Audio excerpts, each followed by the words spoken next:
Hi friends, welcome back to my channel. இன்னைக்கு நம்ம என்ன ரெசிபி பார்க்க போறோம்னா ஒரு பிரேக்ஃபாஸ்ட் ரெசிபி தான். அதாவது ஸ்டஃப்ட் இடியாப்பம் எப்படி செய்யலாம்னு தான் பார்க்க போறோம்.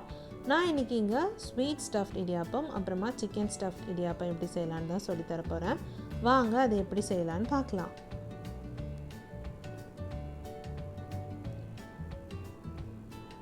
அதுக்கு ஃபர்ஸ்ட் ஒரு 200 கிராம் போன்லெஸ் சிக்கன் எடுத்துக்கோங்க.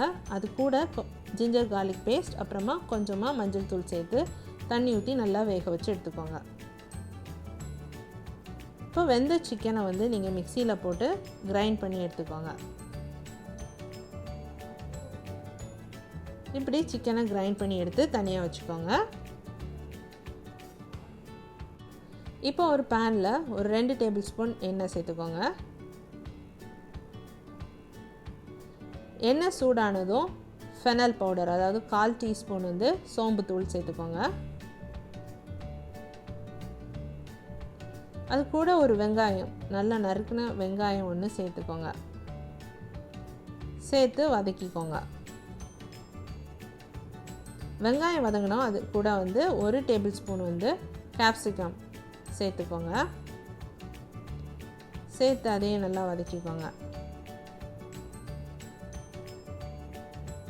இப்போ அதில் ஒரு பச்சை மிளகாவை பொடிசாக நறுக்கி சேர்த்துக்கோங்க.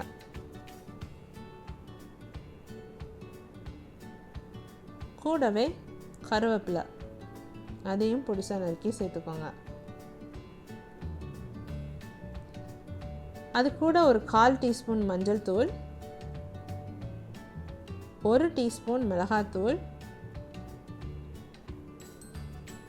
1/2 டீஸ்பூன் கரம் மசாலா தூள், 1/4 டீஸ்பூன் மிளகுத்தூள் சேர்த்து நல்லா மிக்ஸ் பண்ணிக்கோங்க. இப்போ இது கூடவே நமக்கு தேவையான அளவு உப்பு சேர்த்துக்கோங்க. உப்பு சேர்த்து நல்லா கலந்து விட்டுருங்க. நம்ம சிக்கன் வேக வச்ச தண்ணி இருக்கும்ல, அதை இப்போ இது கூட கொஞ்சமாக சேர்த்துக்கோங்க. ஒரு 2 டேபிள் ஸ்பூன் சேர்த்துக்கோங்க. அது கூட நம்ம இப்போது மிக்சியில் அடித்த சிக்கனை சேர்த்துக்கலாம்.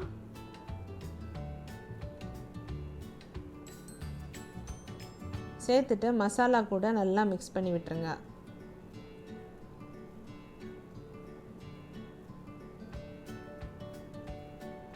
இப்போ எல்லாம் நல்லா மிக்ஸ் ஆயிடுச்சு.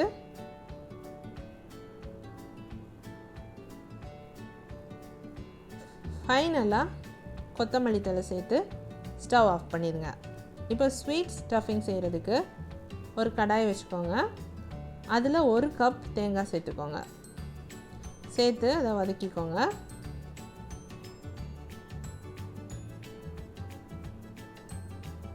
அது கூடவே ஒரு 1/4 கப் வந்து ஜாகரி சேர்த்துக்கோங்க. அதாவது வெல்லம், அதை சேர்த்துக்கோங்க. சேர்த்து அதையும் நல்லா மிக்ஸ் பண்ணி விடுங்க. 1 டீஸ்பூன் ஏலக்காய் தூள் கலந்து எல்லாத்தையும் நல்லா மிக்ஸ் பண்ணிடுங்க. இப்படி இந்த பதத்துக்கு வந்ததும் நீங்கள் வந்து அதை ஸ்டவ்வில் இருந்து எடுத்துக்கலாம். அகைன் ஒரு பாத்திரத்தில் வந்து தண்ணி சூடு பண்ணிக்கோங்க. அந்த தண்ணி கூடவே தேவையான அளவு உப்பு சேர்த்துக்கோங்க. சேர்த்து சூடு பண்ணிக்கோங்க. நான் இன்றைக்கி 1/4 கிலோ இடியாப்ப மாவு எடுத்திருக்கேன். அந்த இடியாப்ப மாவில் நம்ம சூடு பண்ண தண்ணியை சேர்த்து நல்லா கலந்துருங்க. ஒரு கரண்டியோட பேக் சைடு வச்சு கலண்டிங்கன்னா ஈஸியாக இருக்கும். ஸோ நல்லா கலந்துக்கோங்க. இப்படி கலந்து தனியாக வச்சுக்கோங்க. இப்போ நம்ம இடியாப்ப அச்சில் மாவு ஃபில் பண்ணிக்கோங்க. கொஞ்சம் சூடாக இருக்கிற டைமே ஃபில் பண்ணிக்கோங்க. பண்ணிவிட்டு இப்போ ஒரு பிளாஸ்டிக் ஷீட் இல்லைனா வாழை இலை அதில் வந்து நீங்கள் எண்ணெய் தடவிக்கோங்க. தடவிட்டு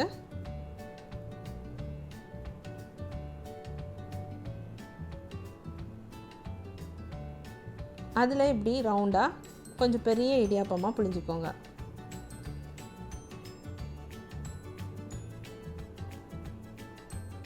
ஃபர்ஸ்ட் அதில் ஸ்வீட் ஃபில்லிங் வச்சுக்கோங்க. வச்சுட்டு மெதுவாக ரோல் பண்ணுங்கள். அந்த பேப்பர்லேருந்து மெதுவாக அப்படி ரோல் பண்ணிவிட்டு இட்லி பிளேட்டில் அந்த எட்ஜஸை வச்சு அப்படியே இட்லி பிளேட்டில் வச்சுருங்க.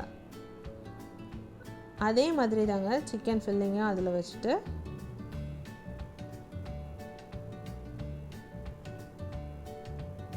மெதுவாக ரோல் பண்ணிடுங்க. ரோல் பண்ணிவிட்டு இட்லி பிளேட்டில் வச்சுருங்க. சப்போஸ் நீங்கள் வேறு ஏதாவது ஸ்டீமிங் பிளேட்ஸ் யூஸ் பண்ணிங்கன்னா அதில் கூட வச்சுக்கலாம். இது அகெயின் வந்து ஒரு ஸ்டீம் குக் பண்ணோம். 10 மினிட்ஸ் வந்து நான் இட்லி குக்கரில் ஸ்டீம் குக் பண்ணிட்டேன். இப்போ அதை கட் பண்ணி பார்த்துடலாம். இப்போ ஸ்வீட் ஸ்டஃப்ட் இடியாப்பம் இப்படி தான் இருக்குங்க உள்ளாடி.